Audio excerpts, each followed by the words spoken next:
dünyada 5000 dənə dil və ləhcə bugün UNESCO-da səbt olubdur. Bu 5000 dənə dil və ləhcənin içində bax gör Tufarqanlı Abbas tam cinas yazılır.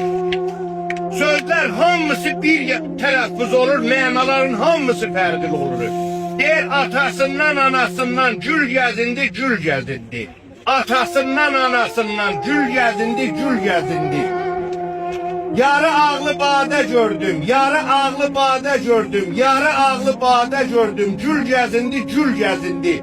Bir işten Abbas dayandı, bir işten Abbas dayandı, bir işten Abbas dayandı. Gül gəzindi, gül gəzindi. Görürsən tələffüzlər hamısı bir mənalar, bir o təxəllüf fərdirasyonu. Bir işten Abbas dayandı, durdu. Bir işten Abbas dayandı, oturdu. Bir işten Abbas dayandı, düşündü. Bu bizim dilimizin zenginliği, bu bizim dilimizin, benim dedim, bakma ki ürəkdən yaralıyam mən de, dilim haralıdır, oralıyam mən.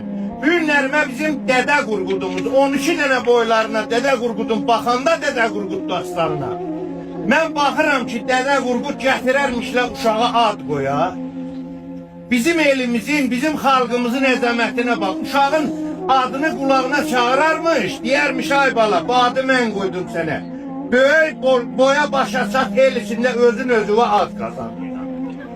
Bu bizim elimizin möhtəşəmliyidir. Mən çox danışmaq, çox sözüm vardı. Dəhdli deyincən olar qəmli yuxlanan, amma istəmirəm bacı qardaşlarımın vaxtına.